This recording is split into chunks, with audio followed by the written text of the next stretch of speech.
Selamat pagi, dulur-dulur mancing semua. Jumpa lagi dengan Bronjong Bola.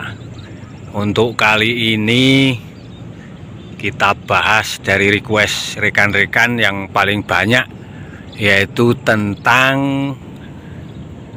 mencari spot di tempat terbuka seperti ini, di gelombiaran seperti ini. Tapi untuk kali ini saya tidak mancing. Saya hanya ingin menjelaskan beberapa saja supaya bisa buat gambaran bagi rekan-rekan yang mau belajar di mencari spot di seperti ini. Ini sebetulnya cuaca bagus ini kalau mancing. Cerah tanpa angin. Tapi saya di pinggiran ini.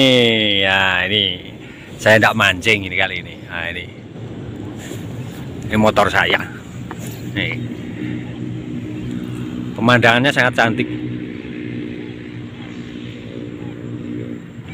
Jadi mengingatkan masa lalu. Dulu saya pernah mancing di pinggiran seperti ini.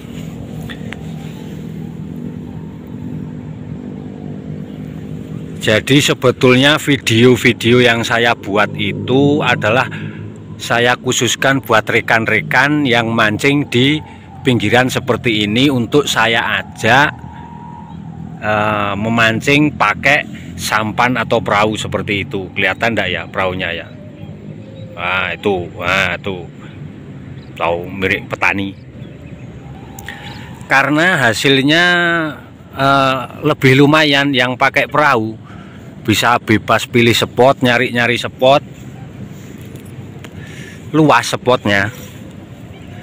Dulu saya pernah mancing seperti ini, seperti rekan-rekan di sini. Kalau musim ikan, air pas naik, musim ikan ke tepi itu memang ya bagus. Tapi kalau untuk hari-hari biasa kan susah. Sedangkan joran yang kita pakai paling panjang 4,5 meter atau 5 meter jangkauannya, paling enggak nyampe sana itu, tanaman itu kan enggak nyampe itu. Sedangkan kalau ikannya ngumpul yang di tengah itu kan pemancing yang di pinggiran kan sudah enggak bisa apa-apa. Padahal jarak kedalaman ini sama, paling sekitar 30 cm 40 cm ini. Makanya saya sarankan mengajak rekan-rekan untuk naik perahu. Nanti saya bikinkan video buat naik perahu. Ya cari yang 1 meter saja atau 1,5 meter. Nggak usah yang dalam-dalam.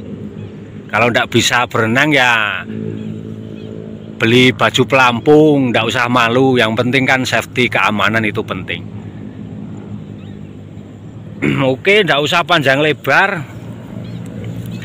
Langsung saja ke pokok permasalahannya. Sebetulnya ciri-ciri spotnya itu memang saya jelaskan yang di video kemarin, saya singgol sedikit. Itu memang paling susah, itu memang cari spot. Sudah saya katakan spot yang paling susah itu memang yang di tempat seperti ini. Tapi kalau nanti rekan-rekan sudah bisa, itu sangat gampang. Apalagi kondisi air seperti ini, tenang sekali seperti ini, itu sangat mudah dicari ikannya. Sebetulnya saya mau ambil gambar lebih dekat, tapi tidak mampu. Kamera saya tidak mampu. Kalau mampu saya tunjuk seperti ini loh, seperti ini loh, seperti ini ya, seperti itu. Tapi kamera saya tidak mampu, jadi nanti saya katakan gambaran-gambarannya saja. Nanti rekan-rekan cari sendiri. Jadi yang harus diperhatikan kalau di tempat terbuka seperti ini, kita harus tahu dan harus bisa membedakan di antara 7 ikan. Nah, memang agak susah kan? Tapi harus bisa. Nanti seiring kita sering mancing di rawa seperti ini, nanti pasti bisa. Tapi itu proses agak lama sedikit. Kalau bisa sering-sering ketemu langsung sama saya agak lebih cepat, tapi kan ya tidak mungkin. Mosok nanti saya mengadakan seminar cari ikan mujair, kan nggak bagus itu. Jadi nanti saya kasih gambarannya saja. Jadi ada tujuh gambaran yang harus diperhatikan rekan-rekan, yaitu yang pertama, sebetulnya alam ini sudah menyediakan semua. Alam ini sudah ada tanda-tandanya semua. Cuma mungkin rekan-rekan tidak paham. Tapi lama-kelamaan pasti bisa. Jadi kita belajar dari alam sini menjadikan ilmu. Nah, jadi seperti itu ya. Untuk yang pertama, yaitu jenis-jenis ikan. Kalau lele pasti sudah tahu. Itu pasti ada tandanya kalau ikan lele. Gabus, toman, pasti juga sudah tahu rekan-rekan. Dia pasti akan menampakkan dirinya lalu tenggelam lagi. Dan pasti meninggalkan jejak. Itu pasti. Sebetulnya semua ikan itu sama. Kalau rekan-rekan mau memperhatikan situasi dan kondisi sekitar, itu setiap pergerakan ikan, setiap ikan menampakkan dirinya, itu dia tenggelam lagi, itu pasti meninggalkan jejak. Nah, tinggal rekan-rekan ini paham atau tidak. Jejak yang saya maksud yaitu antara 7 ikan itu, antara lele, gabus, toman, belida, wader ijo, mujair, kalper. Itu pasti semua meninggalkan jejak. Nah, itu tinggal rekan-rekan nanti dipelajari sendiri. Sebetulnya saya mau saya shotkan, tapi kamera saya tidak mampu. Sebetulnya belida yang seperti ini, lele yang seperti ini, sebetulnya saya mau seperti itu, tapi kamera saya tidak mampu. Ini kalau saya dekatkan ini ngeblur, keterbatasan alat. Mungkin lain kali kalau sudah ada rezeki, mungkin saya bisa beli handycam, bisa saya dekatkan. Jadi seperti itu ya rekan-rekan. Saya harap paling tidak ada gambaran lah. Pasti semua ikan meninggalkan jejak. Tinggal kita cari saja jejaknya itu yang paling banyak.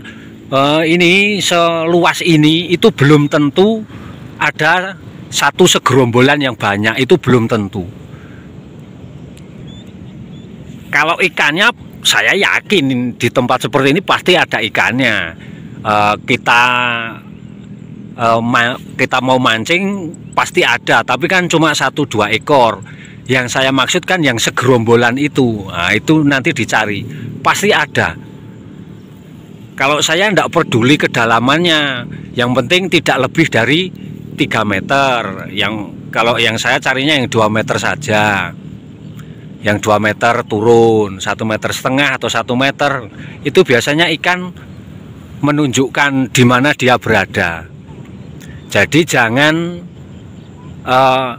istilahnya apa yo, lapak apalan, manggon apalan ki opo bahasa Indonesia nih, Mas?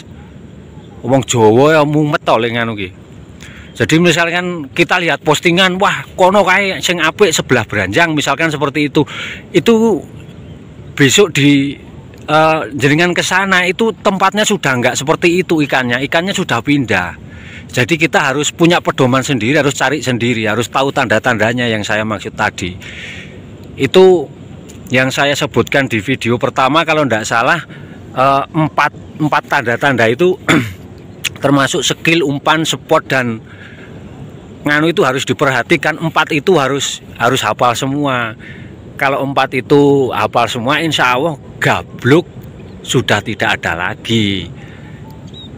Saya 2 tahun Mas Bro, ini tidak sombong loh, ini 2 tahun saya anti gabluk ini. Bisa dibuktikan, bisa bareng sama saya. Cuma kalau kondisi alamnya ini airnya bau, saya tidak janji. Yang bisa mengalahkan cuma kondisi ini. Tapi kalau kondisi alam air bagus seperti ini, 99,9 saya jamin, saya pasti dapat ikan. 1 kilo 2 kilo pasti saya dapat.